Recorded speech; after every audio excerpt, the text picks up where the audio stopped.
Wifi हो गया। देखो बाबू हाँ इधर आओ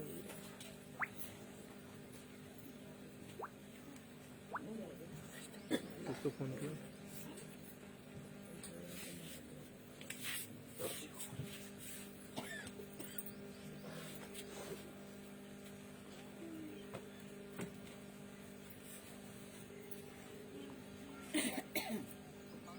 फोन मत काटिएगा।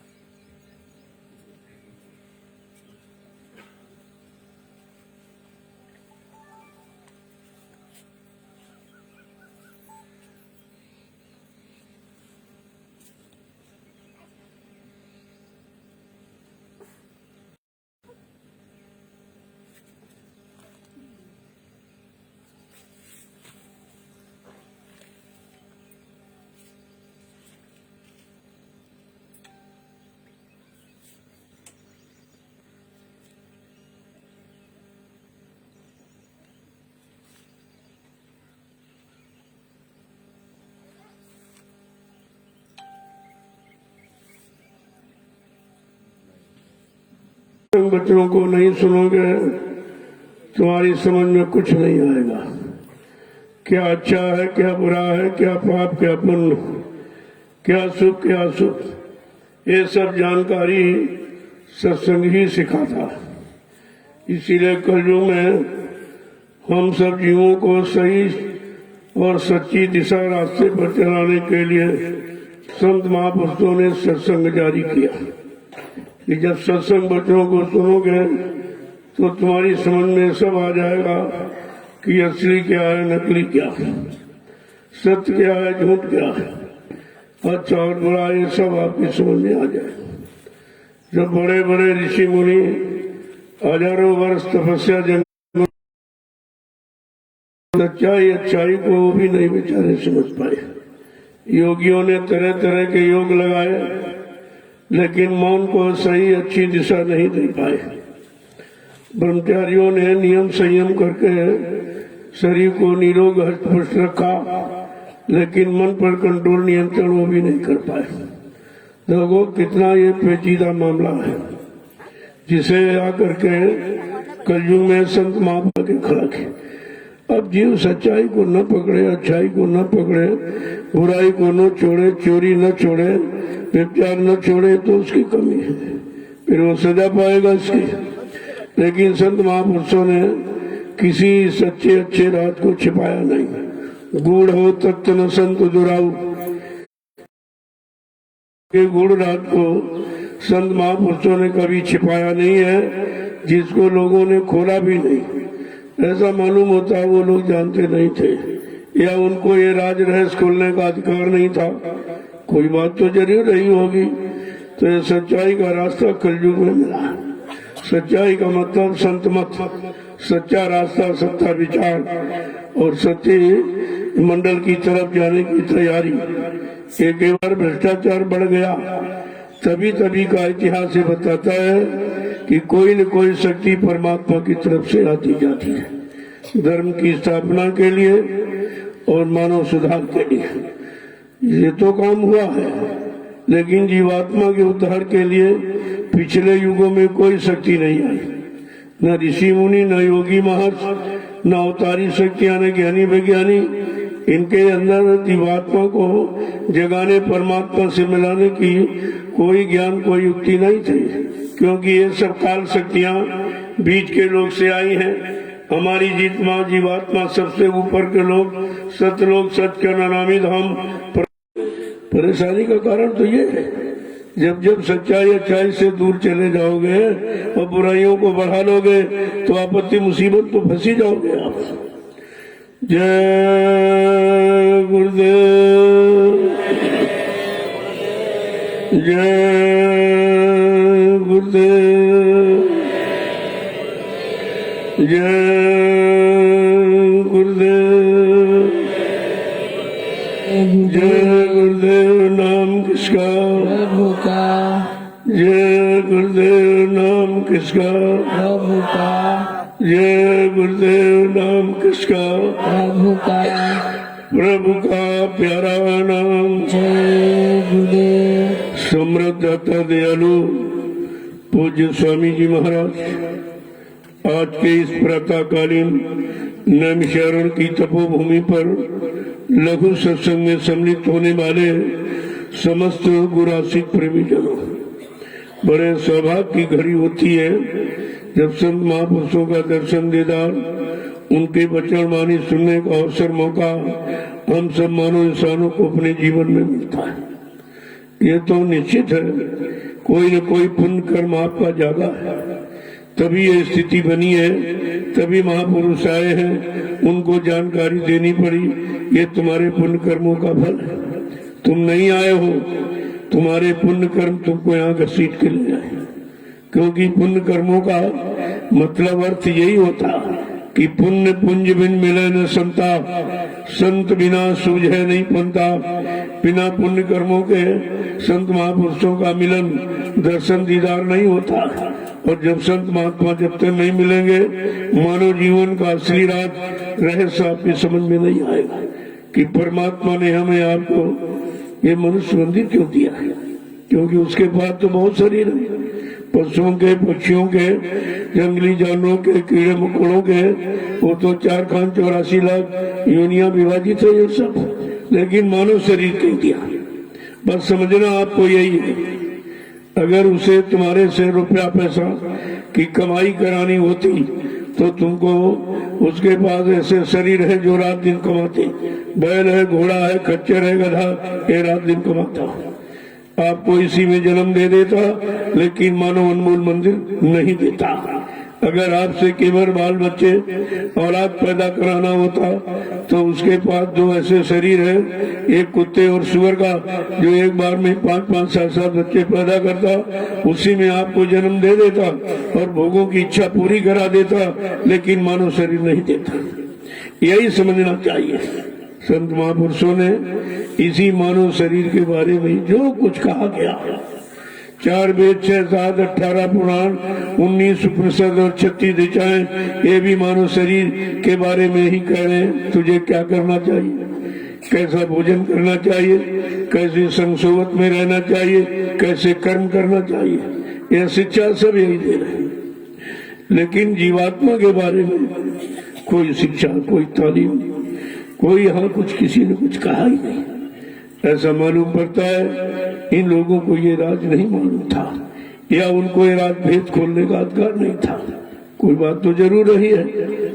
इसलिए कलयुग में अवसर मिला है तो महापुरुषों के वचनों को सुनो, उनको छांटो और धीरे धीरे एक एक वचन को अपने जीवन में उतारने की कोशिश करो, तो हमारा आपका मानव जीवन सार्थक हो जाएगा। अंततः तो शरीर तो बहुतों को मिला, करोड़ों को मिला, करोड़ों चले गए, लेकिन शरीर का लाभ उनको नहीं मिल पाया। जब तक लाभ दिलाने वाले, लाभ को बताने वाले, लाभ तक पहुंचाने वाले, जब तक कोई संत महापुरुष नहीं मिलेंगे, आपको मानव शरीर का असली लाभ कोई नहीं दिला सकता। ये खाना पीना कमाना ये लाभ नहीं है, यही तन का फल विषय न भाई, स्वर्गो स्वल्प अंत दुखदाई। इस शरीर का फल विषय भोग नहीं है, अंत में दुखी रहेगा, मिलेगा आपको कुछ नहीं। नर्तन पाए विषय मंदे ही, पलट सुधाते सट बिसरई। मानव शरीर पागर अगर विषय भोगों में गंवा दिया तो आपने तो वही काम किया कि हीरा को फेंक दिया और कांच को पकड़ लिया, ये किया नहीं। इसलिए महापुरुषों ने कहा, बड़े भाग मानुष तन पावा, सुर दुर्लभ सदग्रंथन पावा। जितने सच्चाई के ग्रंथ, सच्चाई की किताबें, सच्चे रास्ते बताने वाले जितने भी पुस्तकें हैं, वो सब यही बताती हैं कि मानव जीवन बड़े भाग से मिला। ये परमात्मा की कृपा दया हो गई जो अब की बार उसने आपको एक चांस, अवसर, मौका मानव शरीर का मिल गया। जब तक मानव शरीर नहीं मिलेगा, मानव शरीर के जानकार संत महापुरुष नहीं मिलेंगे, ये मानव जीवन का सच्चा अर्थ न कोई बता सकता, न कोई सच्चा लाभ दिला सकता। ये उन्हीं के पास है। और हमें आपको तो बिना बुलाए आ गए, बिना मांगे मिल गया। कितनी उनकी महती कृपा दया मेहरबानी कि हमको कुछ करना भी नहीं पड़ा और आपको ये सब मिल गया। लेकिन बात यह है, जब कोई चीज परिश्रम मेहनत से मिलती तो टिकती है, वो टिकती उससे अच्छे काम। लेकिन चोरी चमारी किया तो कोई अच्छे काम थोड़ी करोगे, काम भी अच्छे नहीं करोगे और नरकों की सजा अलग से भोगनी पड़ेगी। बहुत कठिन है, खासकर संगत का धन। देखो मेरे पास संगत का धन, मेरा कुछ नहीं, हमारी तो कोई चोरी कर ही नहीं सकता। तुम चोरी करोगे अपने गुरु भाई की, क्योंकि उनका धन मेरे पास। तुम चोरी करोगे संगत की, संगत का धन मेरे पास। तुम चोरी करोगे गुरु की, कि संगत गुरु की है और धन गुरु का है, तो तुम गुरु की चोरी कर रहे हो। किस जघन्य अपराध के अपराधी बन रहे हो, कितने हजारों बार तुमको जन्म लेना पड़ेगा, इसका उद्धार करना पड़ेगा। ये आपने इतना बड़ा अपराध कर डाला जिसकी सजा कोई माफ नहीं कर सकता। गुरु से कपट, संगत से चोरी, और की हो निर्धन, की हो कोढ़ी, ये तो सिद्धांत बना हुआ है। इसलिए सच्चा ईमानदारी से रहो। मानव जीवन मिला है, उसका लाभ उठा लो। ये भी आपके हाथ से निकला जा रहा, जो आप आजकल सुबह शाम दोपहर कहते हो, इसी में सारा समय जा रहा। आप कब मुड़ोगे, कब इधर जुड़ोगे, कब अपने घर की तैयारी करोगे, और कब ये काल माया के देश से आप छुट्टी पाने की जुक्ति लोगे, यही समझ है। तो जब अत्याचार, अनाचार, पापाचार, व्यभिचार, भ्रष्टाचार बढ़ता है, तो हमारे इतिहास बताते हैं कि परमात्मा की तरफ से कोई न कोई शक्ति अपने संतुलन को बनाने के लिए आती जाती रहती और संतुलन बनाती है। पहले तो समझाती है, अगर समझ में आ जाए तो फिर बहुत अच्छी बात है, लेकिन नहीं समझते हैं तो उनको लोभ लालच देती है कि अगर ऐसा करोगे तुम्हारा मान सम्मान होगा, तुम्हें रात फाट मिल जाएगा, धन दौलत मिल जाएंगे, सारे सुख यहाँ के मिल जाएंगे। इस पर भी समझ में नहीं आता तो वो भेद नीति अपनाते कि देखो रावण नहीं माना तो उसको क्या सजा मिली, कंस नहीं माना उसको क्या सजा मिली, जरासंध नहीं माना उसको क्या सजा मिली, हिरण्यकश्यप नहीं माना उसको क्या सजा मिली। न मानने वालों के परिणाम है और मानने वालों के परिणाम है। प्रहलाद मारा, मान गया, उसको क्या मिला, और सुतीक्षण और विभीषण ये मान गए त्रेता में उस नाम को, तो उनको क्या मिला। और दोपहर में ग्वाल बाल गोपिकाओं ने मान लिया उनकी महिमा है, उस समय इंसान की कोई महिमा नहीं है। तो ये समय का इतिहास है। आज ये कलयुग है, जब कलयुग नहीं मानोगे तो तुम्हारे साथ क्या होगा। कलयुग का परिणाम सबसे अलग है, जो संत गोस्वामी जी महाराज ने रामचरितमानस के उत्तरकांड में लिख के बताया।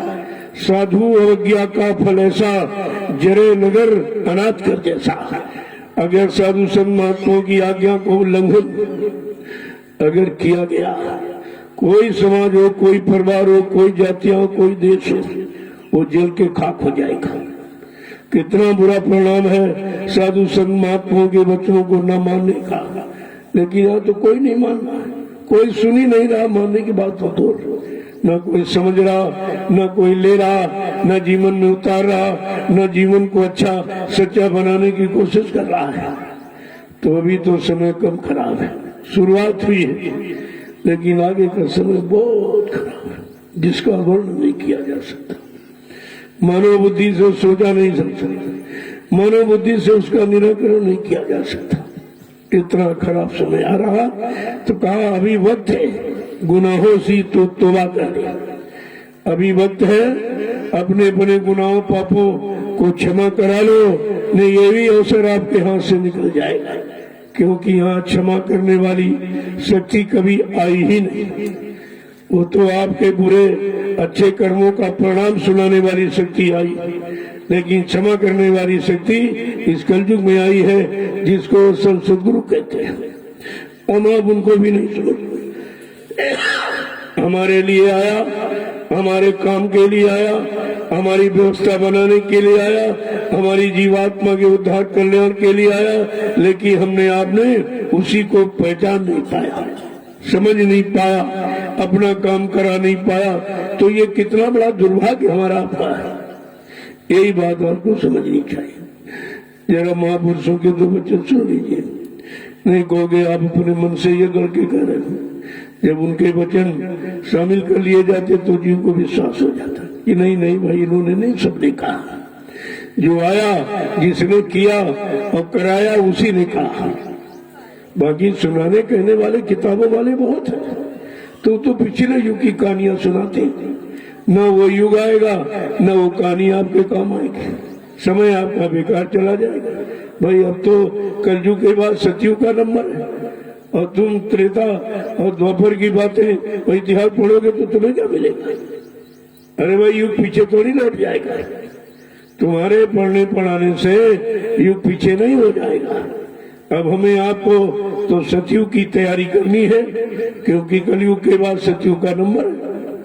जब सतयुग की तैयारी करनी और तुम यहाँ त्रेता द्वापर की कहानियां पढ़ रहे हो, त्रेता द्वापर के नामों का उच्चारण कर रहे हो और उनसे ये उम्मीद कर रहे हो कि हमारा कोई काम हो जाएगा, तो किसका काम हुआ?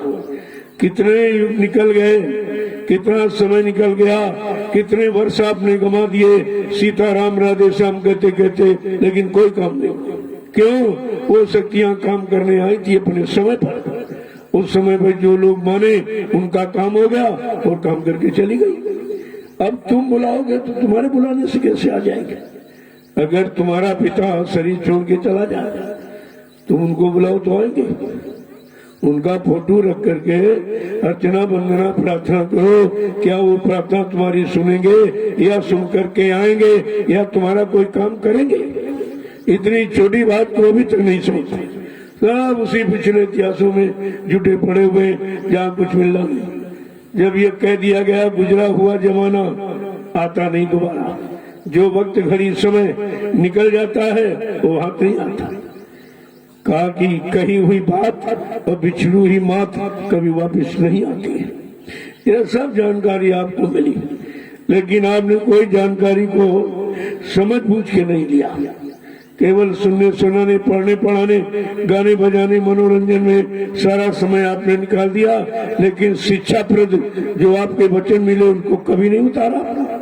तो आपका जीवन बिगड़ता चला जा रहा, आपके जीवन में खुशहाली और सुख आनंद चिंता चला जा रहा, और दुख मुसीबत बीमारी महामारी बढ़ती चली जा रही। उसी के लपेटे में लपेट में हम लोग सब फंस गए हैं। अब कोई रास्ता नहीं दिखाई दे रहा, किधर जाएं? क्यों?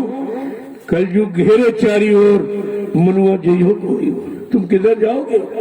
उसने चारों तरफ घेराबंदी बना दी।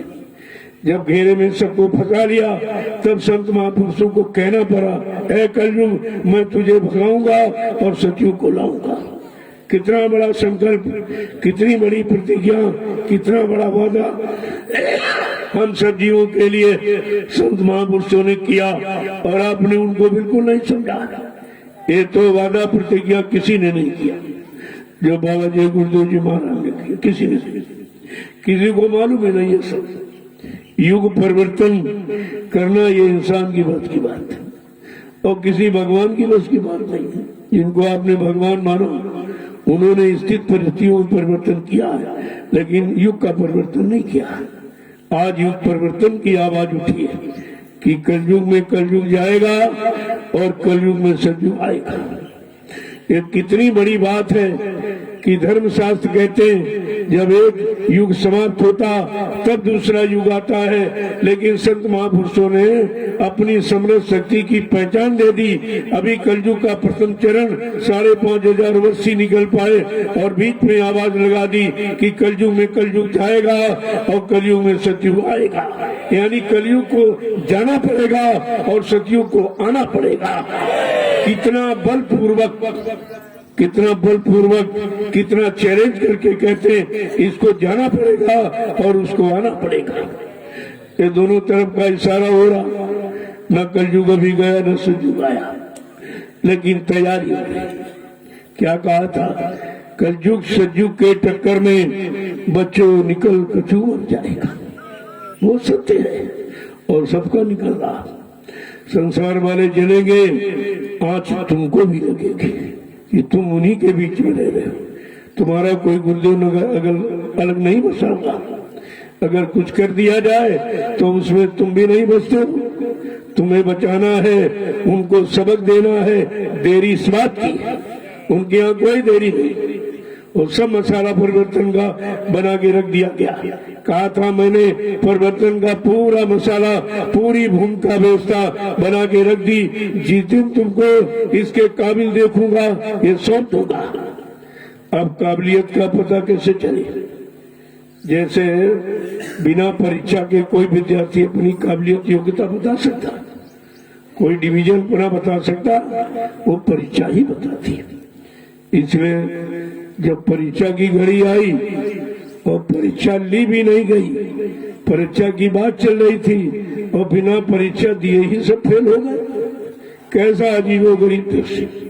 अरे परीक्षा देता, इसके बाद परिणाम आता है, भाई फेल हो गया कि पास हो गया। यहाँ तो कोई परीक्षा नहीं ली गई और सब फेल और सब भाग गए। सब ने अपनी दरबार छोड़ दिया, चरण और शरण छोड़कर सब भाग गए। तो परीक्षा ली जाती किसके लिए? अरे जो पढ़ता है उसी की परीक्षा होगी। जितने पढ़ा ही नहीं, ना तुमने सत्संग सुना, ना बच्चों को माना, ना सेवा आपने की, ना सिमरन ध्यान भजन किया, तो तुम्हारी परीक्षा क्या ली जाए? ये भी बड़ा आश्चर्यजनक कार्य है कि कलयुग, अन्य युगों में गुरु ने अपने शिष्यों की परीक्षा ली, लेकिन आज कलयुग में सदगुरु दाता दयालु ने अपनी परीक्षा दी और फेल हो गए हम आप। परीक्षा गुरु ने दी, फेल हम आप हो गए। कैसा अजीबोगरीब ये मतलब यानी दृश्य हुआ है और समझ में किसी के नहीं आ रहा। इतना कहने पर, इतना समझाने बताने पर, इतना इशारा करने पर भी किसी की समझ में नहीं आ रहा ये सब क्या है। ये तो पहले भी कहा गया था कि ऐसा परिवर्तन कलयुग में होगा जो मानव बुद्धि के परे, न मानव सोच सकता, न मानव कर सकता, न मानव विश्वास ही कर सकता। ऐसा परिवर्तन करके दिखाया जाएगा और बता, इसी चमत्कार को हिंदुस्तान ही नहीं सारा विश्व नमस्कार करेगा। इतना विलक्षण अद्वितीय परिवर्तन होगा जो मानव बुद्धि के परे है, सोच नहीं सकता। इसीलिए तो बताया जा रहा, उसको समझ में नहीं आ रहा। उसे क्या मालूम परिवर्तन किसे कहते हैं। यहाँ परावर्तन को परिवर्तन कह दिया, थोड़ा बहुत इधर उधर मिला जुला के कुछ सुधार कर दिया, कहते परिवर्तन हो गया। अरे परिवर्तन कहते ऐसे से ऐसा, बिल्कुल ऐसे से ऐसा, इसको परिवर्तन कहते हैं। जब ऐसे से ऐसा हो जाएगा तो कितने बचेंगे उस परिवर्तन में? बात असली है। संत महापुरुष तो बचाने के लिए आते हैं, बचाने के लिए उन्होंने 60 बरस आपके साथ मेहनत की। 10 जुलाई 1952 से 2012, लेकिन कितने लोग बचने की बात मानी, बचने की युक्ति कितने लोगों ने स्वीकार की? बात तो मानने की है, न तुम मान पाए, न जान पाए, न पहचान पाए, न अपना बना पाए, न अपनी जीवात्मा का उद्धार कल्याण करा पाए, न अपने पाप कर्मों में माफी करा पाए। हमारा आपका कितना बड़ा दुर्भाग्य है कि हम कुछ ही कर ही नहीं पाए, जबकि करने वाला तुम्हारे सामने खड़ा था। आपने कुछ नहीं करा पाया, कुछ समझ नहीं पाया। करना कराना तो दूर रहा, आपने सहन और बहन यानी इशारों को और वचनों को बिल्कुल नहीं समझ पाया। तो जरा महापुरुषों के वचन सुन लीजिए। अवतारी शक्तियों के बारे में तो आप जानते हो, उनका इतिहास आप पढ़ते हो कि अवतारी शक्तियां कब आई, क्यों आई, किस काम के लिए आई, वो तो आप जानते हो कि जब जब हो धर्म की हानि, बाढ़े असुर अधम अभिमानी, तब तब प्रभु धर्म मनु शरीरा, हरहि कृपा निधि सज्जन पीरा। यानी जब जब धर्म की हानि। अब धर्म और कर्म को लोग नहीं जानते। अगर किसी बुद्धिमान से पूछो कि धर्म कर्म की परिभाषा क्या है, तो यही कहेगा पूजा करो, पाठ करो, तीर्थ करो, व्रत करो, हवन जब तब यज्ञ गंगा स्नान करो। अरे करो माने कर्म और धरो माने धर्म। जो धारण किया जाए, मानव जीवन में उतारा जाए, उसको धर्म कहते हैं। धर्म माने व्यवस्था, व्यवस्था का नाम धर्म। व्यवस्था ही बिगड़ती है, तभी धर्म की बात सामने आई कि जब जब हो धर्म की हानि। कर्म की हानि के बारे में नहीं लिखा गया, उसके बारे में इशारा नहीं किया गया, लेकिन बुरे कर्मों से व्यवस्था बिगड़ती है और अच्छे कर्मों से व्यवस्था पलटती है। बात इसलिए कर्मों की है। तो जब खुद ही नहीं जानते हैं धर्म क्या कर्म क्या, तो तुम्हें क्या बताएंगे? जब खुद नहीं समझ पाए धर्म कर्म की परिभाषा को, तो तुम्हें बताएगा कौन? ये तो संत महापुरुषों को मालूम कि धर्म क्या है, व्यवस्था क्या है, व्यवस्था कैसे बिगड़ती है, कैसे खान पान से, कैसे कर्मों से, कैसी संग सोच से, कैसे देखने सुनने से, ये सब का असर प्रभाव पड़ता है। तुम्हारा देखना सुनना किन लोगों की तरफ है, तुम्हारा खाना पीना किनके साथ है, किनकी कमाई का खाना, ये सब तुम्हारे पर लागू होता है। क्योंकि ये भारत देश है। विश्व में जितने देश भारत को छोड़कर सब भोग भूमि के नाम से जाने जाते हैं, लेकिन हमारा भारत देश योग भूमि के नाम से जाना जाता है। यहाँ योग है, वहाँ भोग है। जहाँ भोग है वहाँ दुख तकलीफ बीमारियां हैं। जहाँ योग है वहाँ बीमारी दुख तकलीफ का नामो निशान नहीं। लेकिन तुमने उस भोग भूमियों के देश की नकल की है। पाश्चात्य देश जो भोग भूमि है, जहाँ भोग के सिवा कुछ नहीं, एकदम पशुवत जीवन है, वहाँ की तुमने नकल की।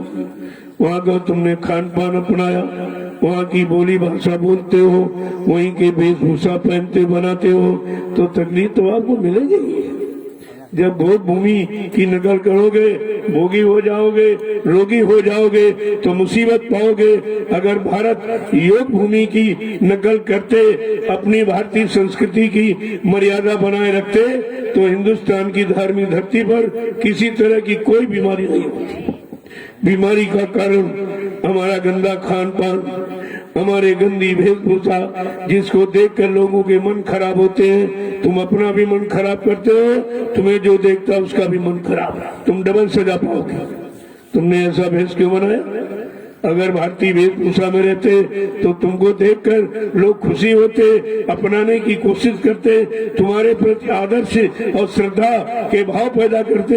लेकिन तुमने जो नकल की है, वो नकल की शकल बिगड़ी है, शकल बिगड़ गई। अब तुम्हें दंड पाने के सिवा कुछ नहीं मिलेगा।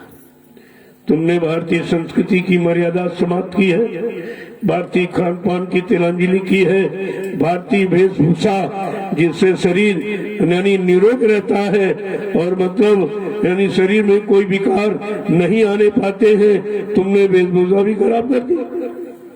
मुसलमान आज भी अपनी वेशभूषा में है। क्या उनके यहाँ फैशन नहीं है? क्या वो फैशन करना नहीं जानते? क्या उनके पास पैसा नहीं? लेकिन नहीं, वो पूर्ण मर्यादा में है। उनके शरीर का कोई अंग आप देख नहीं सकते। उनकी महिलाओं को देखिए आप, यानी ऊपर से नीचे तक बिल्कुल एक कोई फैशन नहीं, किसी तरह का फैशन का नामो निशान नहीं, और आंख के सिवा उनके शरीर को आप देख नहीं सकते। तुम्हारे यहाँ सब नंगे घूम रहे, सब नंगे, आधे कपड़े पहने आधे हुए। तो कपड़ा पहनने का मतलब केवल तन ढकना होता है कि तुम्हारे तन पर, अंगों पर किसी की नजर न पड़े, उनके विचार खराब न हो, मन खराब न हो, इसलिए शरीर को ढका जाता है। मैं जो नंगा पैदा था नंगा ही रहता, क्या जरूरत थी कपड़े पहनने की? नंगा तो पैदा ही हुआ, नंगे बना रहता, कपड़े पहनने की क्या जरूरत थी? तो इस तन को जब भारतीय वेशभूषा से ढकोगे तो तन की सुंदरता बनी रहेगी, संयम बना रहेगा, देखने वालों के मन बुद्धि चित्त खराब नहीं होंगे। तुमने तो अपना भी खराब किया और जो लोगों ने देखा वो भी खराब हो गए। दो अपराध आपने किए। जय गुरुदेव। गुरुदेव। तो महापुरुषों ने इस बिगड़ी हुई व्यवस्था के बारे में क्या कहा, जरा उनके दो वचन सुन लीजिए तो आपकी समझ में आएगा कि बिगाड़ हुआ तो कैसे। कि बढ़ी गयो पाप भूमि गरुआई, बढ़ी गयो पाप भूमि गरुआई, बढ़ी गयो पाप भूमि गरुआई, बढ़ी गयो पाप भूमि गरुआई। पर बढ़ गया है कि पृथ्वी माता अकुला रही है। पाप का बोझा इतना बढ़ा दिया हमने आपने, तरह तरह के कुकर्म, तरह तरह के गंदे खान पान, गंदी संग सोबत, गंदे कर्म करके पृथ्वी पर इतना बोझा हमने बढ़ा दिया। ये भारत माँ अकुला रही है, व्याकुल हो रही है। आगे समझा के क्या कह रहे हैं कि हविष नदी की बाढ़ है चौदिसी, हविष नदी की बाढ़ है चौदिस, हविष नदी की बाढ़ है चौदिसी, हविष नदी की बाढ़ है चौदिस, स्वार्थ सबको खाई, सारथ सबको खाई, बढ़ी गयो पाप भूमि गरुआई, बढ़ी गयो पाप भूमि गरुआई। सब में हविष पैदा हो गई, हमें मिल जाए, हमें मिल जाए, हमें दूसरे मिले चाहे न मिले, दूसरा भोजन करे चाहे न करे, दूसरा कपड़े पहने चाहे न पहने, दूसरों की आवश्यकताएं पूरी हो न हो, लेकिन हमारी पूरी हो, ये हविष है। और फिर उसकी कोई सीमा नहीं, कितना हो जाए, सबका आ जाए, सबका मिल जाए, किसी के पास कुछ न रहे। तो जब किसी के पास कुछ नहीं रहेगा, क्या भूखा तुमको खाने देगा? वो छीन के खा लेगा। ये छीना झपटी का कारण यही सीधे बन रहा। आगे आप देखिए किस तरह से लोग रोटी छीन छीन के खाते। बाबा जी ने तो ये भी कहा कि ऐसा खराब समय आ रहा, अन्न की इतनी कमी हो जाएगी, तुम्हारा सारा विज्ञान 1 किलो गेहूं पर केंद्रित हो जाएगा और रोटी का टुकड़ा नाली में पड़ा होगा, निगाह बचा करके उठा के खा लोगे। अन्य और दवाओं की कमी पड़ेगी, पेड़ों की पत्ती तुम्हें ढूंढे न मिलेगी। ऐसा आएगा तेरे पाप कर्मों का नजारा, और सुनते तो जाओ संदेशा हमारा। इतनी बड़ी बात मालूम सुनी। आगे क्या कह रहे हैं? भाई इष्ट मित्र नहीं चीने, भाई इष्ट मित्र नहीं चीने, भाई इष्ट मित्र नहीं चीने, भाई इष्ट मित्र नहीं चीने, सबके संग ठगराई, सबके संग ठगराई, बढ़ी गयो पाप भूमि गरुआई, बढ़ी गयो पाप भूमि गरुआई। ऐसा समय माहौल वातावरण हो गया, भाई भाई को नहीं देख रहा, इष्ट मित्र कुछ दिखाई नहीं दे रहे, केवल स्वार्थ ही दिखाई दे। सेवा धर्मार्थ परमार्थ मनो के दिल दिमाग से बिल्कुल चला गया, केवल स्वार्थ आगे खड़ा हो गया। आगे समझा के कह रहे हैं सब एक दूसरे को ठग रहे हैं, लूट रहे हैं, कोई शर्म लिहाज कुछ नहीं करते, कोई पाप पुण्य नहीं समझ पा रहे हैं। ऐसा माहौल वातावरण ये देश का बन गया। आगे क्या कह रहे हैं कि पैसे खातिर प्यार दिखावे, पैसे खातिर प्यार दिखावे, पैसे खातिर प्यार दिखावे, पैसे खातिर प्यार दिखावे, झुकी झुकी पूछे डुलाऊं, झुकी झुकी पूछ डुलाऊं, बढ़ी गयो पाप भूमि गरुआई, बढ़ी गयो पाप भूमि गरुआई। केवल एक आधार रह गया, पैसा है, पैसा है, पैसा है, पैसा।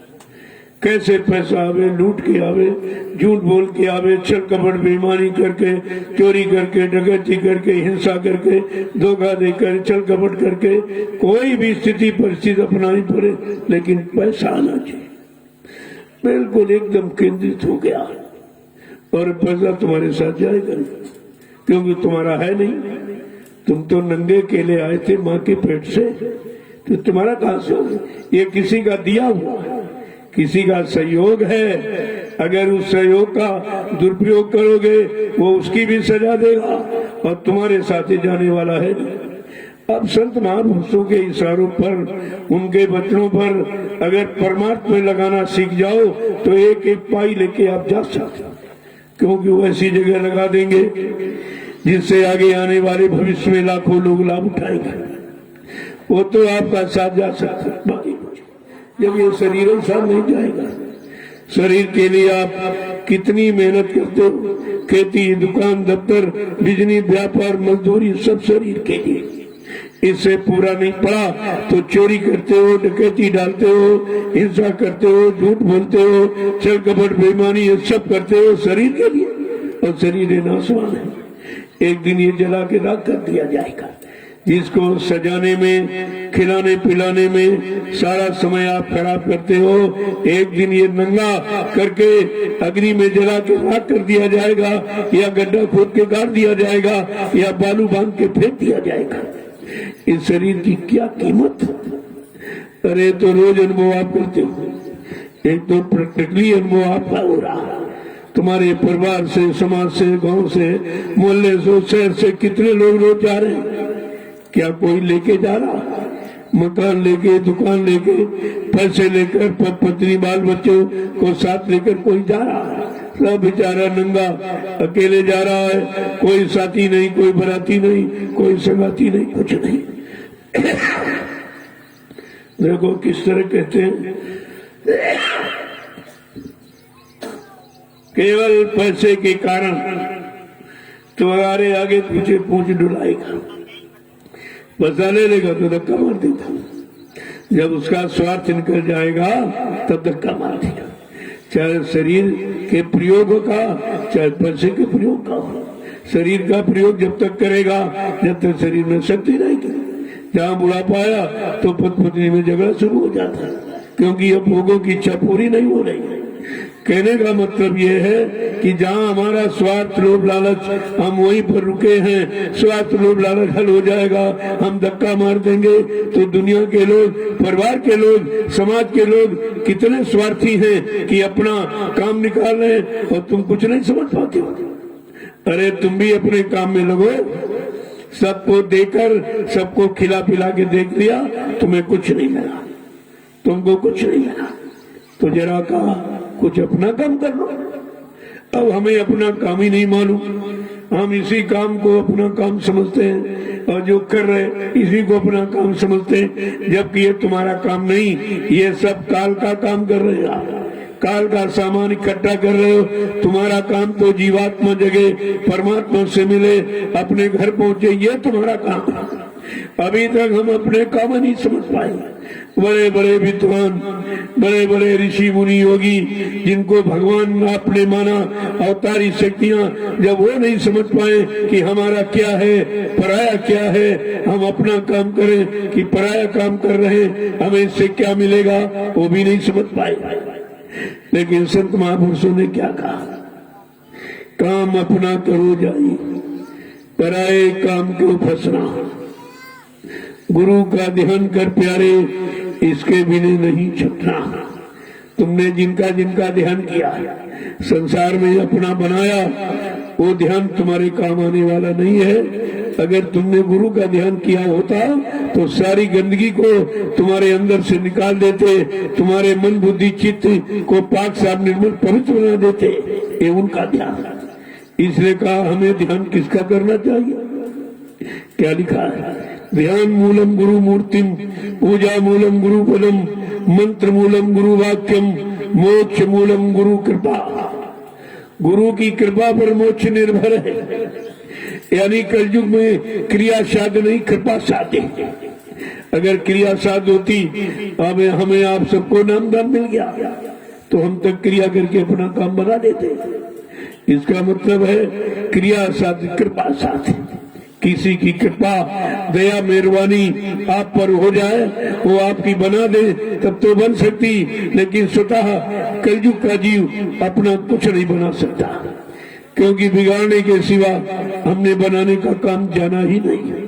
पहले आप शरीर को बिगाड़ रहे हो, जो भोगों में फंसाकर सारी शक्ति का हिरास कर रहे हैं। सबसे बड़ी तो बिगाड़ ये है, और यहीं से सारा बिगाड़ शुरू हो जाता है। फिर धीरे धीरे हर अंग आपने प्रयोग किए वो गलत तरीके से और गलत जगह, और शक्ति को खर्च यानी करने वाले, शक्ति वापस लाने वाला कोई भी अंग आपने प्रयोग नहीं किया, तो हम शरीर से कमजोर हो गए, दुर्बल हो गए, बीमार हो गए, रोगी हो गए, भोगी हो गए, योगी नहीं बन पाए। जबकि मानव शरीर योगी बनने के लिए मिला था, लेकिन योगी कोई नहीं बन पाया, वो भी नाम योग।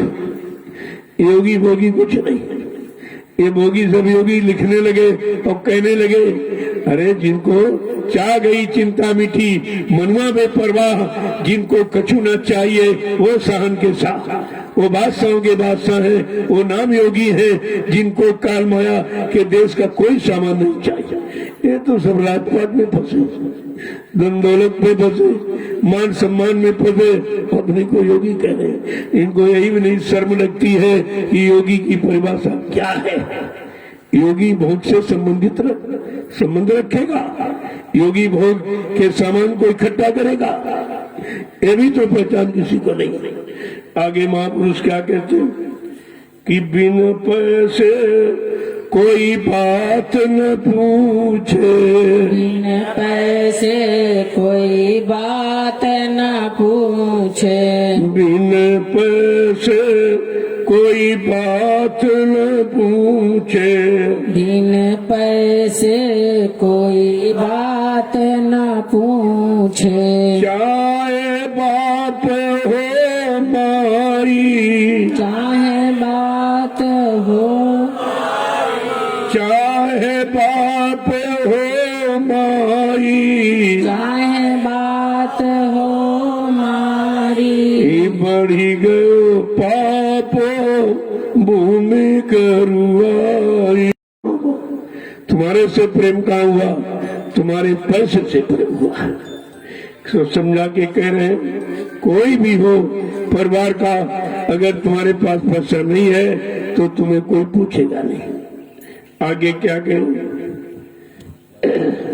कि चोरी ठगी करे धन जोड़े, चोरी ठगी करे धन जो, खिलावे ये हराम का खाए खिलाए, ये हराम का खाए खिलाए, ये हराम का खाए खिलाए, ये हरि का नाम बिसराई, हरि का नाम बिसराई, ये प्रभु का नाम बिसराई, प्रभु का आई, बढ़ी गयो पाप भूमि करुआई, तस भोगत जाए, जस करनी तस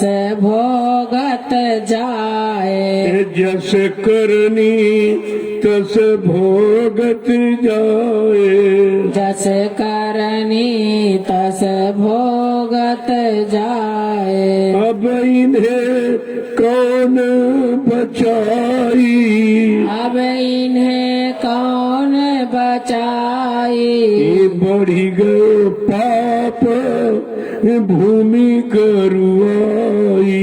बढ़ी गयो पाप भूमि कहते हैं जैसा करोगे तैसा भरोगे, जस करनी तस भरनी। जो हम आप कर रहे हैं या कर डाला है उसी का तो भोग रहे हैं, और अब जो करोगे आगे भी भोगना पड़ेगा।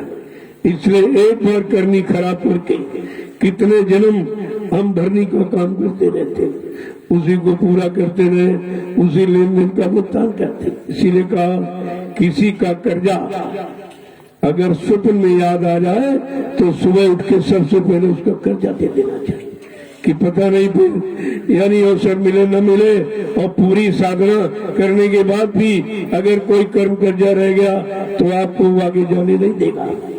क्यों?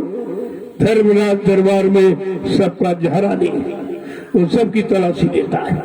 कोई कर्जा, कोई चोरी करके, कोई डकैती डाल के, कोई हिंसा मार काट करके, कोई धोखाधड़ी बेईमानी करके तो आपने को जो कर्म किया है उसका भुगतान हुआ कि नहीं हुआ। और वो कर्म कर्जा निपटाने की युक्ति हमारे आप किसी के पास है। जब अवतारी शक्तियां नहीं निपटा पाई, भगवान कृष्ण नदी किनारे बैठे थे, उनके पैर में काला निशान था। बहलिये ने दूर से देखा कि ये तो हिरने की आंख से चमक रही है, ताक के बाण मारा और कृष्ण का पैर छल दिया। बड़ी जोर से चिल्ला पड़ी। बहलिये ने समझा शिकार हो गया, दौड़ के आया, देखा कृष्ण भगवान रो रहे, चिल्ला रहे, हाथ जोड़ के कह रहा महाराज ये धोखे से अपराध हो गया, आप क्षमा कर दीजिए, मेरे अपराध को क्षमा कर दो, ये धोखे में हो गया। कृष्ण कहा अरे भाई धोखा होगा कुछ नहीं, रामावतार में तुम बाली थे, मैंने पेड़ के आड़ से धोखा देके बाण से तुमको मारा था, आज वो धोखा देने वाला हमारा तुम्हारा कर्म पूरा हो गया।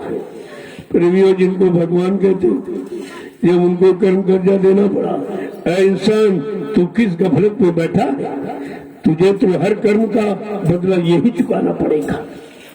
आगे समझा के क्या कह रहे कि नर देही से भजन किया नहीं, नर देही से भजन किया नहीं, नर देही से भजन किया नहीं, नर देही से भजन किया नहीं, बिरथा जन्म गवाई, तीर्था जन्म गवाई, बढ़ी गयो पाप भूमि करुआई, बढ़ी गयो पाप भूमि अब असली बात बताते हैं, असली कर्म क्या है कि नरदेव तुमको परमात्मा की प्राप्ति के लिए मिली थी, तुमने वो काम तो किया नहीं, जो नहीं करना था वो कर डाला, जो करना था उससे दूर चले गए। यही अचंबा भारी है, क्या करना था क्या लागे कर्म, वो यही अचंबा भारी है। बड़ा आश्चर्य होता है, जिस काम के लिए मानो तन अनमोल मंदिर मिला वो तो काम किया नहीं और गंदगी वाले काम सारे पहले कर डालिया, अब उसकी सजा पाने का समय आ गया। तो क्या कह रहे कि अब की चूक मांग नहीं होई, नहीं हो, अब की चूक माफ नहीं होई, अब की चूक माफ नहीं होई, फिर 84 जाई,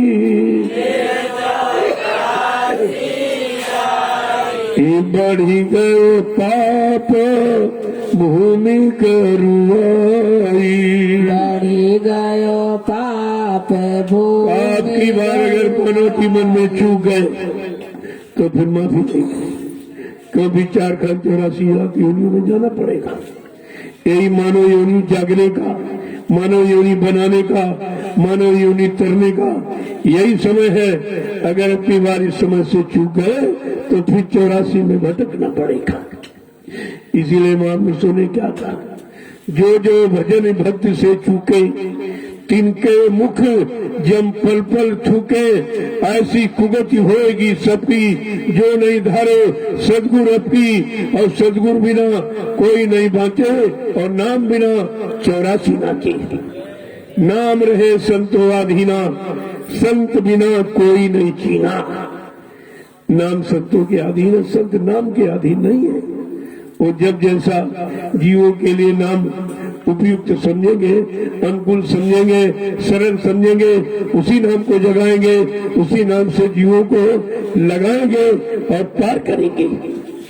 आगे क्या कह रहे कि जय गुरुदेव बचन सुनी भाई, जय गुरुदेव बचन सुन भाई, जय गुरुदेव बचन सुन भाई, देव बचन सुन भाई, ये काम तुम्हारे आई,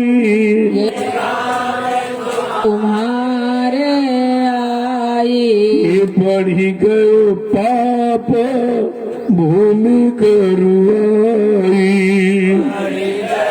पाप भूमि गरुआ। आज समय के सम्राट दाता दयालु बाबा जय गुरुदेव जी महाराज ने जय गुरुदेव नाम चलाया हम सब कलयुग के जीवों को बचाने के लिए, काल के हर दांव से, काल के हर नीति रीति से, काल की हर भूमिका व्यवस्था से बचाने के लिए जो उन्होंने जय गुरुदेव नाम प्रभु का बताया। ये और कोई दूसरा नाम नहीं, प्रभु का नाम।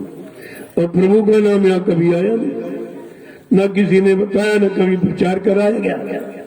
ये सब अनोखा काम है, अनोखा नाम, अनोखा काम, अनोखे धाम मंडल मुकाम से आए हैं, इसलिए उनकी बात को लोग समझ नहीं पा रहे हैं। आगे क्या कह रहे हैं? जय गुरुदेव नाम वचन भय मानी। अरे उनके वचनों को मान लो तो तुम 84 से बच जाओगे। 84 से तुम्हारा बचाव हो जाएगा। अन्यथा जो भी युक्ति तुमने पिछले युगों की सीख रखी उससे 84 नहीं कटेगी। 84 में ले जाने वाली युक्ति, भले तुम राजा धनी मानी बन जाओ लेकिन लाओगे 84 में। आगे क्या कह रहे हैं कि सतगुरु बिना न कोई पछे नर। सतगुरु बिना न बचे को। सतगुरु बिना न कोई बचे जीव। सतगुरु बिना न बचे ना काम तुम्हारे आई। ना काम तुम्हारे आई। बढ़ी गयो पाप भूमि करुआई। बढ़ी गयो पाप। बिना सदगुरु के तुम्हारा बचाव यहाँ कोई नहीं कर सकता, क्योंकि कोई खुद ही नहीं बच पाए। जब ऋषि मुनि हजारों वर्ष तपस्या जंगलों में की, वो नहीं बच पाए। योगियों ने तरह तरह के योग लगाए, वो भी नहीं बच पाए। अवतारी शक्तियों ने तरह तरह के धर्म और कर्म की व्याख्या की, लेकिन वो भी नहीं बच पाए। तो हम सब कलयुग के कमजोर गंदे भोगी भलासी जीव कैसे बचेंगे? आगे क्या कह रहे हैं कि समय की चीज को अगर समय से हम लोग लेना जान जाए, यही हमारी बुद्धिमानी है। जो समय से जाकर सही सच्चे रास्ते को समय से समझकर और कर लेता है, वो व्यक्ति समय का बुद्धिमान व्यक्ति कहलाता है। और समय निकल गया फिर आप जागे तो उससे क्या मिलेगा? उससे क्या मिलने वाला है? जब समय निकल गया, समय चूक पुण्य का पछताने का समय निकल गया, चूक भूल हो गई, अब आप पश्चाताप करो, रो आंसू गिराओ तो कुछ होने वाला नहीं, उससे कुछ होने वाला नहीं है। समय से जागो, चेतो, होश में आओ, सही सच्चे अच्छे रास्ते पर खड़े हो जाओ, अच्छाई सच्चाई को समझकर अच्छे सच्चे कर्म करके अपने सच्चे देश को पहुंच जाओ। ये हमारा आपका सच्चा मानो कर्म और यही सच्चा मानो धर्म है, जिसे हम बिना संत महापुरुषों की कृपा के समझ ही नहीं पाते। जय गुरुदेव।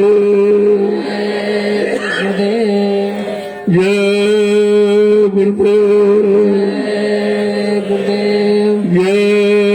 गुरुदेव। जय गुरुदेव। नाम किसका? प्रभु का।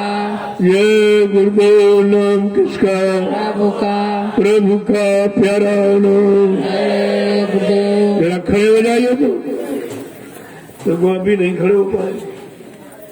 जब तुम्हारी में इतनी सुस्ती पूर्ति अभी नहीं, इतनी सुस्ती है, तो जब खड़े नहीं हो पाए तुम चलोगे कब? चलोगे नहीं तो पहुंचोगे कब? मंजिल दूर है, यहाँ सुस्ती कर रहे।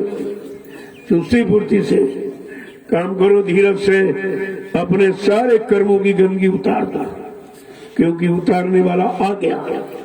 अभी तो कोई उतारने वाला था नहीं, उतारने मावे की बात किसी ने की नहीं, कोई स्थिति कोई यानी भूमिका आपके लिए बनाई नहीं गई कि भाई कर्म कैसे उतरे। लेकिन कलयुग में संत महापुरुषों ने आकर के तुम्हारे गंदे कर्मों की माफी और उद्धार की भूमिका बना दी। क्या परमार्थी सेवा। अगर आपने शरीर से कोई गंदा काम किया, तुम्हारा शरीर परमार्थी सेवा में लगा के कर्मों की गंदगी उतार देंगे, माफी करा देंगे। अगर मन से कोई गंदगी की तो मन तुम्हारा सुमरन ध्यान भजन नाम की कमाई में लगा देंगे। अगर आपने धन से कोई गंदगी की, तुम्हारा धन सेवा में लेके ऐसी परमार्थी व्यवस्था में लगाएंगे जिस व्यवस्था से तुम्हारा तो काम होगा ही, लेकिन आगे आने वाले लाखों लोग इससे लाभ उठाएंगे। ये आपका परमार्थी लाभ है। इसी से सारे कर्मों की कटाई छटाई करा देते और काल को भनक भी नहीं पड़ती। काल तो समझता है कि हमने कर्म करा के अच्छे बुरे, उसी ने तो कराया आपको, उसी ने अंदर भाव पैदा किया गलत और तुमसे कराया इसलिए कि ऐसे कर्म करेगा तो मेरे यहाँ बना रहेगा, यही जन्म पाता रहेगा।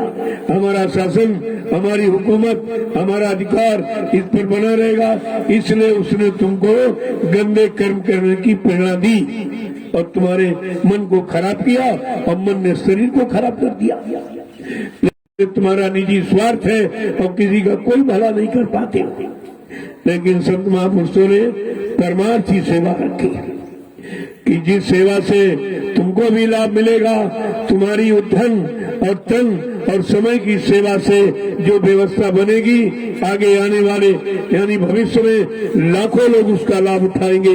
ये तुम्हारा बनना जाए, इधर बने रहे, लाखों प्रयास कर रहा, लेकिन जितना ज्यादा फंसाने की चिंता काल को है, उससे करोड़ों गुना ज्यादा चिंता दयाल को अपने जीवों को निकालने की है। प्रेमियों, काल दयाल की ओर लगी। अब आप काल की पारी में खड़े हो कि दयाल की पारी में, काल की तरफ जा रहे हो कि दयाल की तरफ आ रहे हो, काल का काम कर रहे हो कि दयाल का काम कर रहे हो, अभी तुम्हारी समझ में यही नहीं आ रहा। इसी को समझाने के लिए ये नित्य सत्संग किया जाता है। ये सत्य का संग जब हो जाएगा तो अच्छाई बुराई सब समझ जाओगे, अपना पराया समझ जाओगे, हमारा असली कर्म कर्तव्य क्या है इसको भी हम जान जाएंगे। इसलिए परमार्थी संग्राम सेवा, जब इस शरीर से पसीना निकलेगा, ये कर्म है निकल रहे, और धीरे धीरे ये कर्मों की गंदगी जो पसीना बन के निकलेगी, इससे एक तो तुम्हारा शरीर निरोग होगा, बीमारी निकलेगी, और दूसरा कर्म कर्जा भी नहीं पड़ेगा। ये दो लाभ आपको दिलाएगा। इसलिए आप परमार्थी सेवा से मत चूको। वो कोई इशारा कर दिया जाए, अब गंदगी उठवाई क्यों जाती कि हमने इससे ज्यादा गंदे कर्म किए। ये तो गंदगी कुछ नहीं। अगर तुम्हारे कर्मों की गंदगी खोल दी जाए तो तुम यही कहोगे हम कभी पार जा ही नहीं सकते, हमारा कोई माफी कर ही नहीं सकता, इतने बुरे गंदे कर्म हमने किए, भाई कौन क्षमा कर देगा। यहाँ तो क्षमा का इतिहास है नहीं है, यहाँ तो मार काट का इतिहास। राम ने किसी को क्षमा नहीं किया, मारा काटा। कृष्ण ने किसी को क्षमा नहीं किया, मार काट खलिहान कर दिया। लेकिन आज कलयुग में समृद्ध सद्गुरु दाता दयालु आप पर खुश है, प्रसन्न है, और आपको क्योंकि वो लेने आए हैं, घर पहुंचाने आए, अपनी जीवात्मा को मानव शरीर से निकाल कर घर ले जाएंगे। इस जब तक मानव शरीर से किए गए कर्मों की अदायगी नहीं करा देंगे, तब तक जीवात्मा को कैसे ले जाएंगे। और तुम निरंतर और कर्म बढ़ाते रहते हो, कभी चोरी करते हो और बढ़ा लेते हो, वो भी चोरी यहाँ की करते हो जहाँ कितने लाख लोगों का मेरे पास इन लोगों की सेवा है। इस सेवा को चुराओगे तो भी लाखों बार जन्म लेना पड़ेगा, और मेरी तो चोरी कोई कर नहीं सकता क्योंकि मेरे पास कुछ है ही नहीं, मेरे पास तो कुछ नहीं। ये सब आपका, ये कपड़े पहने बैठा ये भी आप देते हो, कपड़े आपके पहनता हूँ, एक रोटी दोपहर एक शाम वो आप ही देते हो, मेरा तो कुछ नहीं।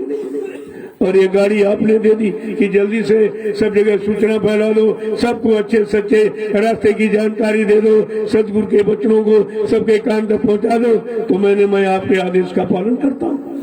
ये गाड़ी आपने दी, मेरा देखो यहाँ कुछ नहीं, ये जमीन भी मेरी नहीं आपकी, आपने जो मेरे हाथ में सेवा पकड़ाई, मैं तो मानता नहीं हूँ, लेकिन आपने कहा नहीं नहीं, हमारा भी कुछ लग जाए, अच्छी जगह लग जाए। मेरे पास अच्छी जगह की जानकारी नहीं, अच्छे कर्म की जानकारी नहीं, अच्छे भूमिका की जानकारी नहीं, मैं कहाँ लगाऊं, और मेरे पास समय भी नहीं, बाल बच्चों से फुर्सत नहीं, खेती दुकान दफ्तर बिजली व्यापार से फुर्सत नहीं। तो आप ऐसा करो, मेरा कहीं न कहीं लगा दो।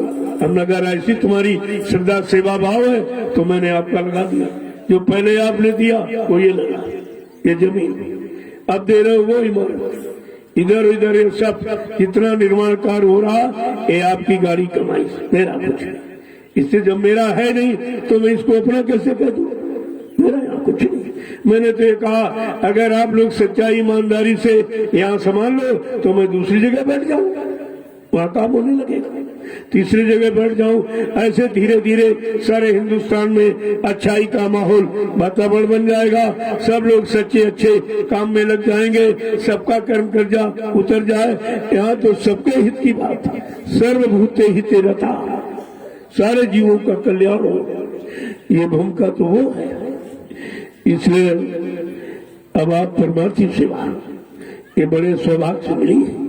हिंदुस्तान में कहीं चले जाओ, कोई मिशन, कोई धार्मिक व्यवस्था कहीं हो, लेकिन परमार्थी सेवा का कहीं जिक्र भी नहीं, कोई नहीं जानता कि परमार्थी सेवा। जब तक संत महापुरुषों के परमार्थी वचनों को सुनेगा नहीं, परमार्थी सेवा समझ में किसी की नहीं आएगी। जय गुरुदेव, जय गुरुदेव, जय गुरुदेव,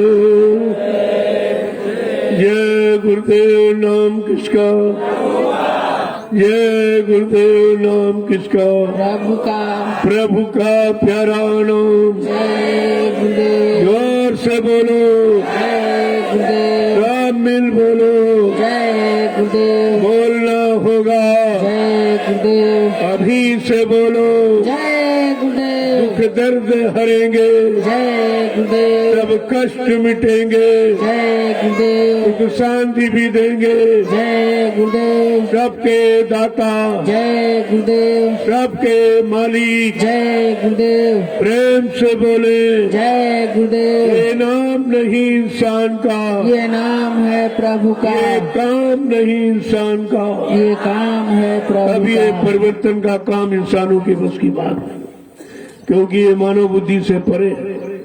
मानव की सोचने की करने की एक सीमित व्यवस्था है, और ये असीमित व्यवस्था सारे विश्व की है, एक के लिए नहीं। बाबा जी ने सारे विश्व के परिवर्तन की आवाज लगाई, केवल हिंदुस्तान ही नहीं, सारा विश्व बदलेगा। मैं सत्संग सुनाते सुनाते ये परिवर्तन करके दिखा दूंगा। आपको कोई अस्त्र नहीं उठाना, आपको किसी को अपमानित गाली गलौज ये कुछ नहीं करना है। केवल सब सत्संग में लगे रहो, परमार्थी सेवा को समझते रहो, सुमरन ध्यान भजन सुबह शाम समय निकाल कर करते रहो। ये सब परिवर्तन तुम्हारे सामने आके खड़ा हो जाएगा। यहाँ कोई चीज ऐसी नहीं जो ना हो, जो नहीं होगी हम उसको क्यों कहेंगे। अरे जो होने वाली उसी को तो बताएंगे आप। यहाँ ऐसी कोई चर्चा नहीं की जाती कि जो आपके सामने न होने वाली हो, न आने वाली हो, न लाभ के जगह कृष्ण नाम से बना था कि कंस के नाम से बना था। तो आज तो तुम उतने बड़े धनवान बलवान विद्वान भी नहीं हो, तुम्हारे नाम का तो कोई प्रश्न नहीं, तुम्हारे नाम से इतिहास बनने का कोई प्रश्न नहीं है। तुम्हारे नाम से तो जो तुम कर रहे हो ये कर्म कहानी तुम्हारी नरकों में जाने की है। जा सुराज प्रिय प्रजा दुखारी, सो न पवस नरक अधिकारी। जिसके राज में अगर प्रजा दुखी है वो राजा नरक में जाता। ये संत गोस्वामी जी महाराज ने रामचरित मानस के उत्तरकांड में लिख के बताया। मैं नहीं बता रहा हूँ, ये संतों की महिमा है। उन्होंने कितना पहले आगाह किया, कितने पहले भूमिका व्यवस्था आपके बचाने की बना दी, लेकिन आप मानते कहाँ हो। अगर ये सब मान जाते तो विनाश का इतिहास नहीं बनता, विकास का इतिहास बनता। लेकिन सब विनाश का इतिहास, चाहे सज्जू का ले लो, वो हिरण्यकश्यप का विनाश, और त्रेता का ले लो, वो रावण का विनाश, द्वापर का ले लो, कंस का विनाश, जरासंध का विनाश। ये तो विनाश के इतिहास है, लेकिन आज कलयुग में विकास का इतिहास बनेगा। सबका विकास होगा, सबकी उन्नति होगी, सबको बचाया जाएगा, सारी जीवात्माओं को घर पहुंचाया जाएगा। वो इतिहास है। इसलिए बाबा जी को सब बताना पड़ा, क्योंकि ये कभी किसी ने किया नहीं था। इतिहास आपके पास था नहीं, कोई जानकारी थी नहीं जो आप जान जाते, या किसी इतिहास किताब को पढ़ लेते। जब कभी ऐसा हुआ ही नहीं, कोई ऐसा आया नहीं, तो उसका कोई इतिहास भी नहीं था। इसलिए उन्होंने अपनी सारी जानकारी दी, पूरा परिचय दिया। उन्होंने 3 वादे किए। पहला वादा अपना परिचय दिया, मैं कहाँ से आया। कहा मैं राम कृष्ण की तरह से बीच के लोग से नहीं आया हूँ जो तुम सबको बीच में छोड़ के चला जाऊंगा।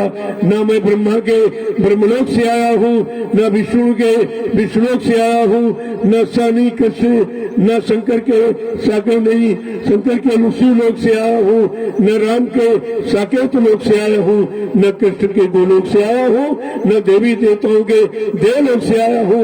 मैं आया हूँ सतलोक सचखंड अनादि धाम प्रभु धाम, जहाँ की सारी सुरते रूहें जीवात्माएं रहने वाली है, जो आज ये मनुष्य शरीर में बैठी। मैं इनके वास्ते, इनको लेने के लिए, इनको घर पहुंचाने के लिए आया, जिसका इतना बड़ा वादा अभी किसी वादे की शुरुआत नहीं हुई, और इन चेलों ने गुरु के जाने की शुरुआत कर दी। ये शुरुआत पहले करते। आपको भी इस पर विचार करना चाहिए। क्या संत महात्मा झूठ बोलते? क्या बाबा जी झूठ बोल के चले गए? क्या वादा खिला फिर दगेबाजी करके? क्या ऐसा कोई इतिहास तुम्हारे पास किसी संत का है, किसी गुरु का, किसी अवतारी शक्ति का, किसी ऋषि मुनि योगियों का कोई ऐसा इतिहास जिसने कोई संकल्प लिया हो समाज देश के लिए और न पूरा कर पाया हो, और बिना पूरा किए ही और बीच में धोखा देके और बिना बताए चला गया उम्र के? कोई इतिहास नहीं। तो आप अपने समृद्ध मालिक के इतिहास में कैसे धोखा खा गए? इसलिए एक ही बात को समझिए, सब समझ में आ जाएगा। पिछले वचनों को दोहराइए, आपकी भूल चूक समाप्त हो जाएगी। इसीलिए 60 साल तो वो सुनाया गया मथुरा में।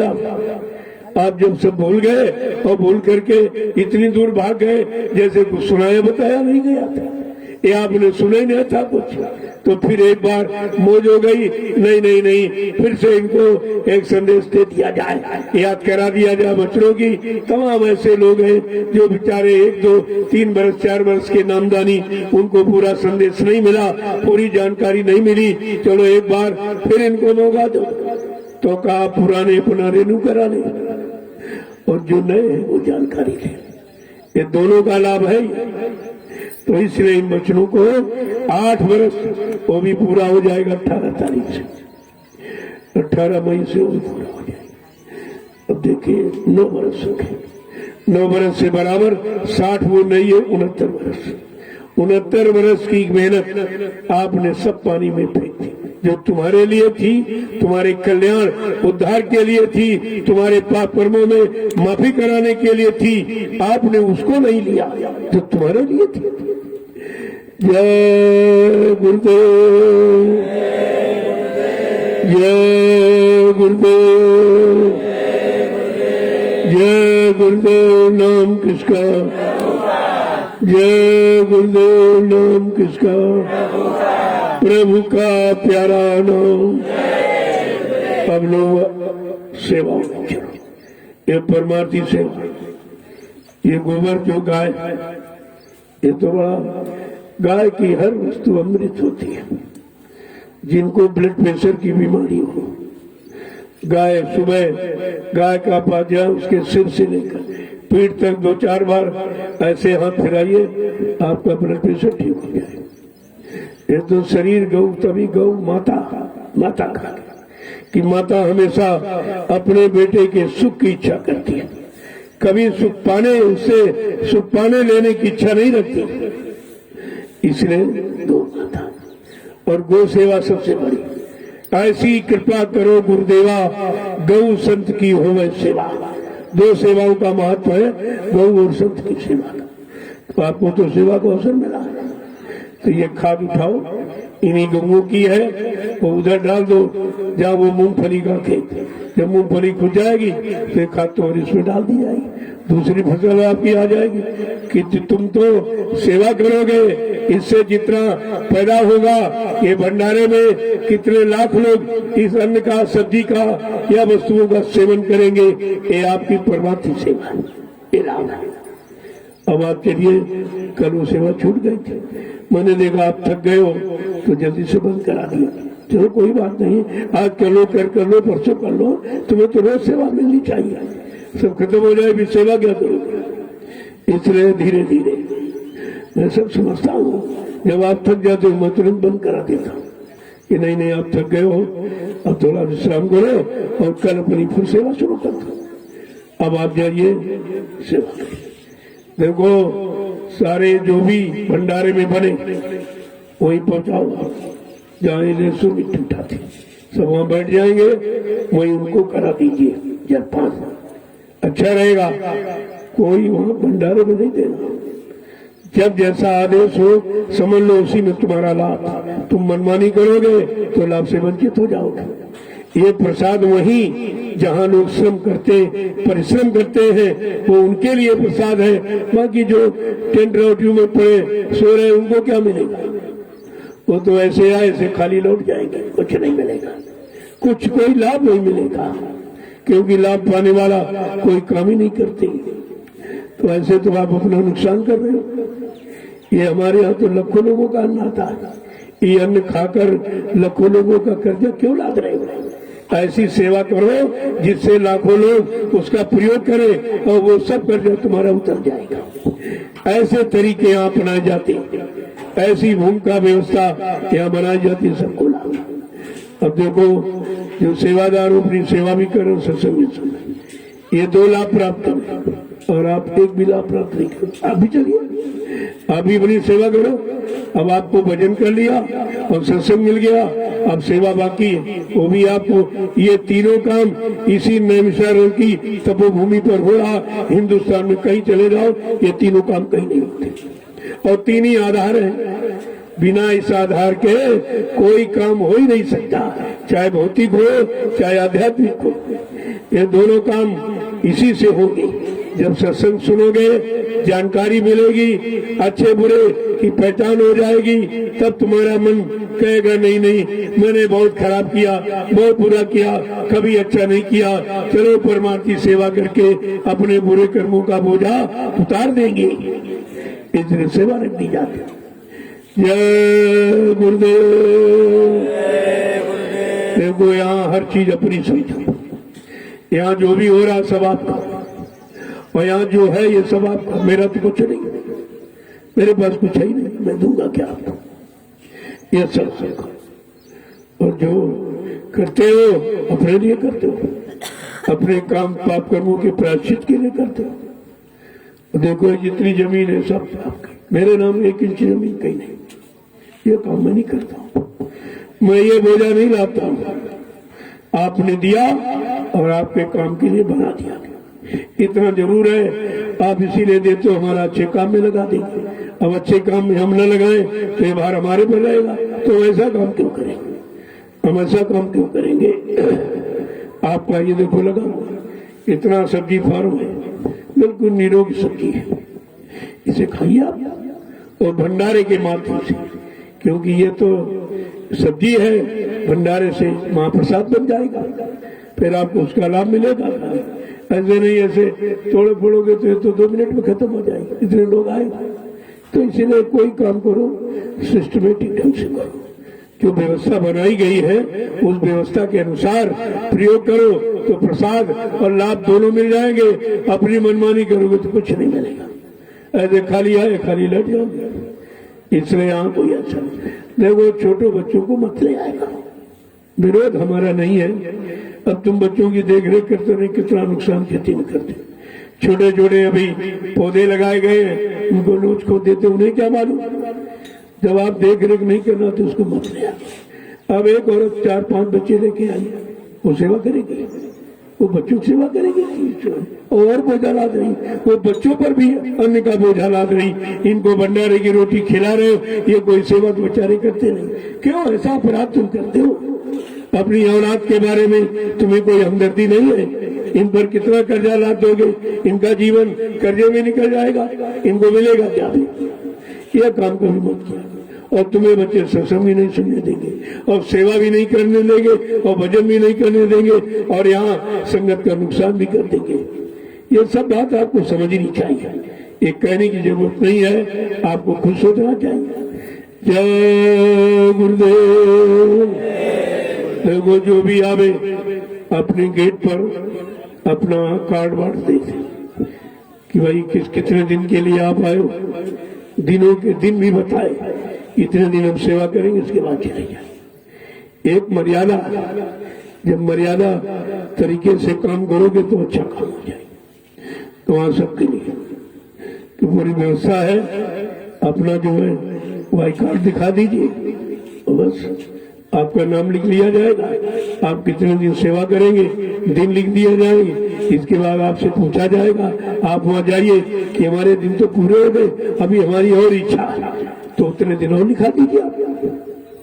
देखो कोई तरीके का काम, उससे लाभ होगा, व्यवस्था बिगड़ेगी नहीं, और सबको संदेश पहुंचेगा कि नहीं वहाँ बहुत ही मर्यादित कार्य होता है। यही तो सत्संगियों, तुम्हें आदर्श बनना है, संदेश सतगुरु का तुम्हें चरितार्थ करना है, ये आपको करके दिखाना है कि सतगुरु की मर्यादा क्या है, गौरव गरिमा क्या है, उनका महत्व क्या है, ये सब जानकारी आपको देनी है। इसी से तो आपका इतिहास बनेगा। जय गुरुदेव। अब आप चलिए सेवा में। मैं शाम को सबसे मिलता हूँ, कोई ये नहीं कह सकता मिलता नहीं। और यहाँ भी बहुत काम है, तमाम भूखा व्यवस्था बनानी है।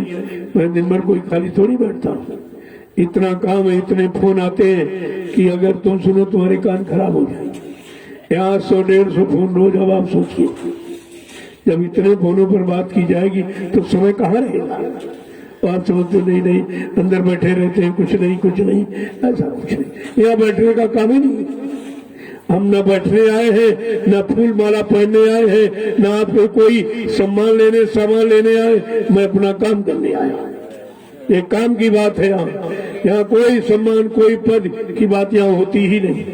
और न मैं आपको कोई ऐसा आम इस चीज में फंसाना चाहता हूँ।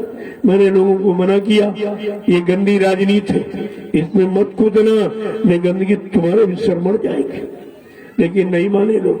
तमाम आए, प्रधान हम प्रधानी पद कर रहे हैं। हमने यार क्यों गांव की गंदगी उठाने जा रहा? जिन्होंने की है उन्हीं से उठवा दी जाएगी। तू भजन कर, तू दूसरों की गंदगी, पूरे गांव की गंदगी उठाने जा रहा। लेकिन ये बात समझ में नहीं आई और ये सब फंस जाएंगे आगे। ऐसी व्यवस्था बनने जा रही है सरकार की तरफ से। ये सब रोएंगे, जो कह रहे हम बन गए, ये सब बिगड़ जाएंगे, उस व्यवस्था में फंस जाएंगे। तुम कहां से वसूली करके दोगे? तुमसे धन वसूल कराया जाएगा और टैक्स के रूप में तुमसे बांधा जाएगा, लिया जाएगा। तुम प्रधान हो, सारे गांव से पैसा वसूल करके ले आएगा। तब ये जनता क्या कहेगी? तब तुम्हारे जूते लगाएगी कि तुम इसीलिए बने थे, इसीलिए हमसे वोट मांगने आए। तुमने वोट मांगने के वक्त बताया तो नहीं था कि हम वसूली करेंगे, हम ये करेंगे, वो करेंगे। क्योंकि सरकार की योजना ऐसी ही सबसे वसूली कराई जा रही और बेचारे बदनाम हो रहे और उनको कोई नहीं कुछ कह रहा। ये सब उन्हीं के कानून है। ये लीजिए, मास्क नहीं लगाओगे 500 रुपए दो, हेलमेट नहीं लगाओ 1000 रुपए दो। ये करी क्या है? ये लूट रही तो क्या है? ये तो सामने लूट हो रही तो कोई कहने वाला नहीं। उनसे जो पूछो भाई क्यों कहते हमारे पास बड़े अधिकारी का आदेश आया कि 5000 रुपए तुमको शाम तक यहाँ जमा करना है। क्या बेचारा तनख्वाह दे देगा? और तुम कहोगे ये पुलिस वाला खराब, ये खराब, वो खराब। अरे कर्मचारी कोई नहीं खराब, ये व्यवस्था खराब है। ये क्यों नहीं मानते? इसी व्यवस्था का परिवर्तन होना है। और चुनाव करके आज तक कोई व्यवस्था नहीं बदली, बल्कि वो खराब व्यवस्था खराब से खराब आती चली जा रही है। चुनाव पर चुनाव, चुनाव पर चुनाव, सारा देश चुन गया। इन लोगों ने जनता के हित का कोई काम, कोई भूमिका तक चुनी ही नहीं। तो चुनाव का मतलब क्या है? एक चुनाव में 70 अरब रुपए खर्च होता, कितना महंगा चुनाव है। और फिर जो खर्च करेगा वो सेवा करेगा, अपने पैसे पूरे करेगा। वो तो 5 साल पैसे पूरे करेगा, तुम्हारी सेवा का उसके पास समय ही नहीं, क्योंकि इतना वो खर्च दे कर देगा। भाई कोई व्यापार घाटे के लिए नहीं किया जाता, मुनाफे के लिए। ये व्यापार है चुनाव प्रणाली।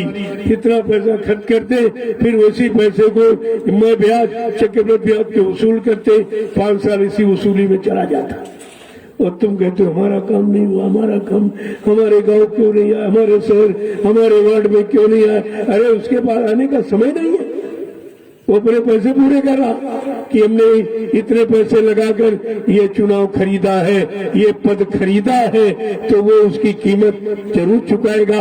आपका काम हो चाहे न हो, अपनी कीमत चुका लेगा। इसीलिए मना किया जाता है, लेकिन लोग नहीं समझते।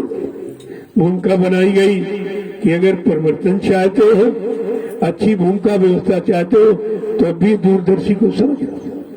जो दूरदर्शी हो वो मतदान लेने का अधिकारी है। दूरदर्शी माने दूर तक देखने वाला, दूर तक समझने वाला और दूर तक सोचने वाला और सबके कष्ट मुसीबत को दूर करने वाला, उसको कहते हैं दूरदर्शी। ये व्यवस्था लागू होनी चाहिए। ऐसा कोई अगर है तो उसके लिए ठीक है, बाकी ये तो काम कोई कर नहीं सकता, क्योंकि ये काम करने में अपना घाटा समझता, वो जनता का घाटा नहीं देखते। सबने चिल्लाया महंगाई गरीबी खत्म, महंगाई खत्म है कि बढ़ गई, और कोई कह नहीं रहा। एकदम सब मौन खड़े, साफ कुछ नहीं कहा। विपक्ष कहाँ चला गया? इसको तो कहना चाहिए कि आपने तो वादा किया था कि मैं महंगाई गरीबी को हटाऊंगा, बेरोजगारी खत्म करूंगा, टैक्सों के भरमार को रोक दूंगा, मैं ऐसा काम करूंगा, और तुम्हारा तो कोई काम नहीं हो रहा। ये शपथ कसम नहीं खा जाती। तुम कौन सी चीज हो? वहाँ गंगा जली पकड़ाई जाती है, रामायण गीता पकड़ाई जाती है कि शपथ खाओ, कसम खाओ, तुम जनता के लिए क्या क्या करोगे। और ये जब कसम खा जाते हैं तो तुम्हारी कमाई खाने में इनको कौन सा दर्द है? इनको कौन सा दर्द है? जय गुरुदेव। आप लोग अपना निशाना पक्का रखो।